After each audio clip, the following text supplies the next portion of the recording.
The Joe Rogan Experience. Well, do you want me to tell you about the ayahuasca experience? Oh, yeah, sure. Do you remember? How much do you remember? Well, I remember how I found out about it, which is weird because it was a friend of mine's wife. But I'd heard that ayahuasca word before, and so I knew a very, very little bit about it. So then I started kind of researching it. What is it? Where does it come from? It's a strong hallucinogen, which I've always had a tendency to like anyway. So I thought it sounded like it was right up my alley. But for a long time, you had to get on a canoe, and go down and find a corrugated tin shack and sleep on a dead floor, and so it wasn't very appealing to a lot of people. So the guy that opened the place, he had money, and he said he bought part of a JW Marriott beach resort. Well, he bought their overflow area, which was not on the beach, but in the jungle with a big fence. Fucking howler monkeys, the most useless animal in the world. They scream at the top of their lungs. Other monkeys must just hate them. Can you tone it down a little bit? Howl, howl, howl. So I thought, well, I'll sign up for that, and I'll use that to get off liquor because a lot of people do come away from there with a different perspective, right? Which I did.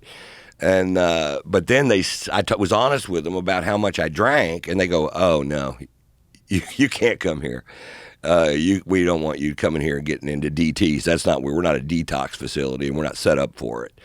So you have to have 14 days of sobriety before you come here." And I'm like, fuck, right? I don't know if I could do that or not because I was drinking so much. Wow. And then I knew about this guy that was a hypnotist in Marina Del Rey, I think, is kind of where that's not it. It's whatever, one of the coastal towns down there. And my assistant, Anthony, had worked for a guy that had a lot of problems and went to this guy and quit all of them. And so I'm like, well, I could go over there and see how that works. So I went over there, and his office was in his garage. He was the least impressive human being I've ever met. And they had a brown wig that was on crooked, and I don't know if that was part of it, that you get focused on, dude, what's up with your wig? And that maybe got you off beat a little bit. And then he had a tall glass of water with no ice in it, and he took these little tiny sips out of it. Now, I don't know if that was part of the setup or not, but the garage thing was like a velour recliner that had to have been 30 years old, and it wasn't well kept or anything. And so I sat in there, and then he just talked about, kind of what was going on with my body and all this liquor that I was pouring into it, and kind of like how your heart and your lungs and your kidney like to work together to keep you living. And I've had an all-out assault on all three of them for 50 years, and whatever.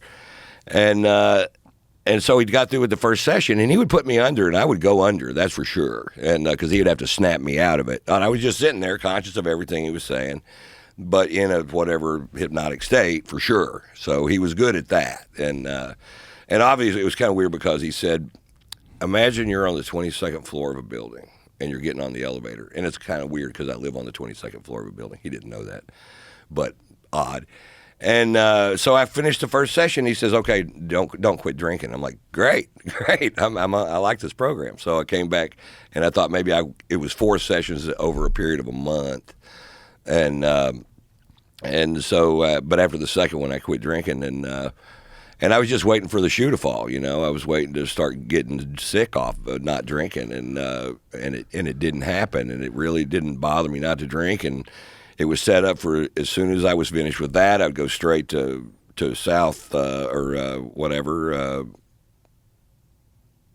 that pill I took, Costa Rica, and I checked into this place, and it was really, really nice. You can go, where you can share a room with somebody, which they recommend that experience with somebody you don't know, but I didn't want to do that. So you can also get your own room, and it's not overly expensive compared to rehab in Malibu, which I repriced at $100,000 for 30 days. What? $100,000. Really? $3,000 a night, and they recommended a minimum of 30 days, and that was on the street I lived on in Beverly Hills, up at the top of it, and so this is like, you could do this for like, if you shared a room with somebody for like $1,800 for a week. And mine was like $5,000, but I had a nice room, and it was, really nice place. They cooked all your food, and it was healthy, but it was really good. It was no soda pops, no alcohol, no, a lot of shit I wouldn't advertise if I was trying to get people to go down there. And but pineapple juice and coconut water, fucking great.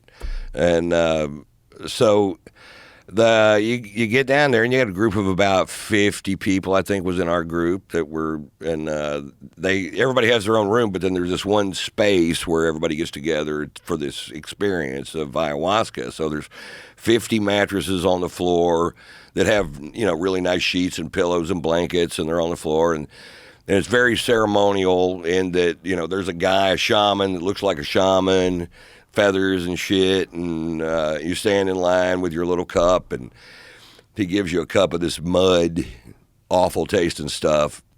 And I did mine, and I just talked to him like he's a regular person. And I said, so what do you do? And he says, well, outside there was a bunch of hammocks. It was a beautiful space. Really couldn't have been any better. And hammocks all around. He said, go out there and sit in a hammock, and whenever you need to, when it's time, you just come back in. I said, how do I know when it's time? He goes, oh, you'll know. I was like, okay, all right. So I took my ayahuasca and I went out there, and I'm like, oh, it's kind of like mushrooms a little bit. I felt myself coming onto it, and then I opened my mouth, and the entire forest poured into it. And I'm like, that's probably the signal right there that it's time to go in. I think I get it. So I went in and I laid down on my my bunk. Now some people throw up on it, so you have a puke bucket too. But some people get the shits. I got the shits. Vomiting's way better because you can vomit from your bed. But if you got the shits, you got to get up and find someplace. There's bathrooms, a lot of them. So, but I never thought I'd see people throwing up in a bucket and go, lucky. I wish I was throwing up, but I got the shits. And so I laid down and I tripped so hard, and it was really dark. And they said lean towards the dark side. So if there's a rainbow and a unicorn, and then there's a guy you don't understand in your yard, go towards the dark guy in the yard. Don't hop on the unicorn and jump over the rainbow. Go the other way. And don't fight it. Just let it happen. But I think I just struggled with it the first night. And I was getting really distorted images of people's faces when they got close to me, and I was tripping so hard that I was like, my head was itching, and I just couldn't figure it out, how to make my head stop itching.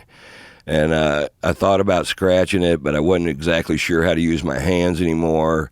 And somebody walked by, and I asked them to scratch my head, and they're like, yeah, sure, like this, yeah, oh, that's it, that's good.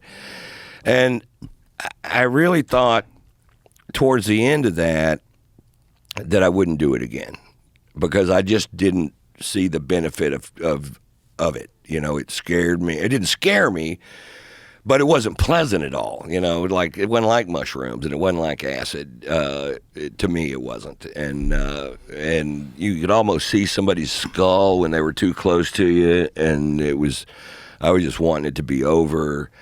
And the beautiful thing about ayahuasca is it is over. I mean, it only goes for like 2 hours, and when it's done, it's done.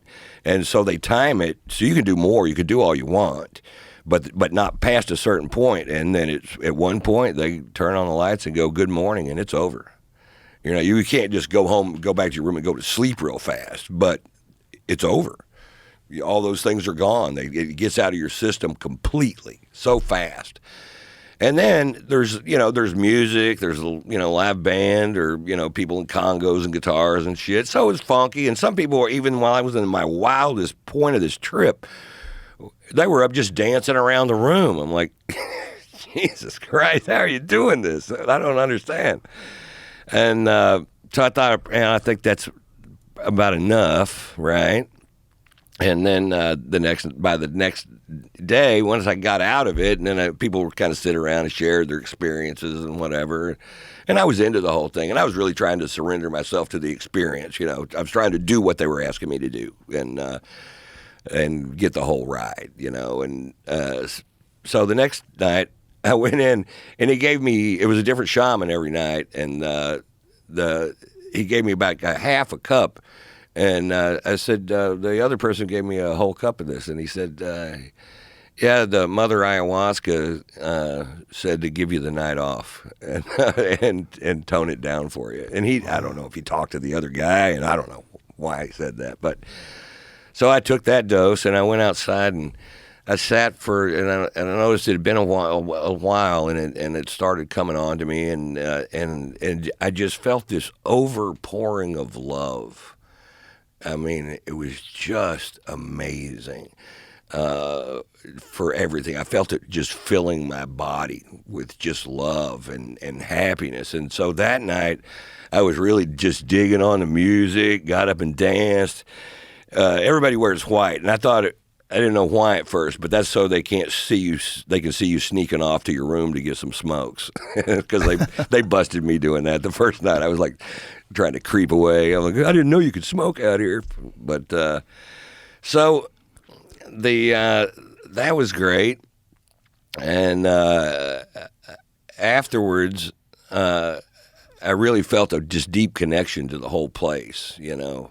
It felt like this was, a journey that was, designed for me, because I just felt wonderful about myself, about decisions I was making, about the direction I was headed in my life and all this stuff. And then the next night was a bigger dose, and I went back and got a bigger dose and went back and got another dose and just rode it out and fucking loved it. And it was really just that first. And he said that the first night was kind of a death, and the second night was kind of a rebirth. And I'm like, okay, all right, whatever.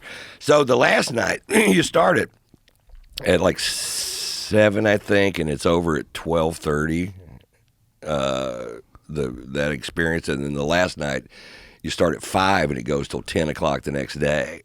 So you do smaller doses, but you do them all night long, and that was really groovy for me. But this one chick completely wigged out, and I mean kicking, screaming, yelling, really unpleasant. And they had to take her outside and tie her up before she hurt somebody. God.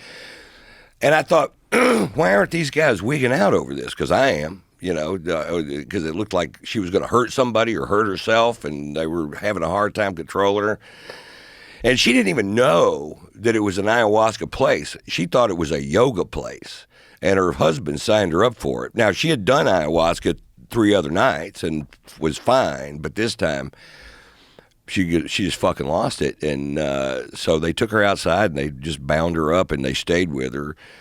And but here's the thing. When it's over, it's over.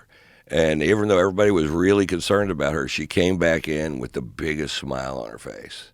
And she had some demons, and she needed to work through it, and it was horrible. And I know what it was that happened to her because they told me, and it was awful, awful, awful. So some stuff from her past. Some stuff from her past. Horrible, I won't even say it. Yeah. And So she went from who knows what, in what place she was in, to the biggest smile I've ever seen. And she worked through whatever it was. And wow. And then I met some friends down there. They got married the next morning. We'd been up all night and, some ceremony thing. But I was just into it, And then Jeannie, my girlfriend, came out, and then I was going to stay for 2 weeks, and I decided not to. So I'm going to go back another week and do it again. When are you going to go back? I don't know. I haven't decided. My schedule's so packed now, I can't even find a spot for it. And then I'm going to do stand-up for 1 more year, and then I'm going to retire. Watch the entire episode for free only on Spotify.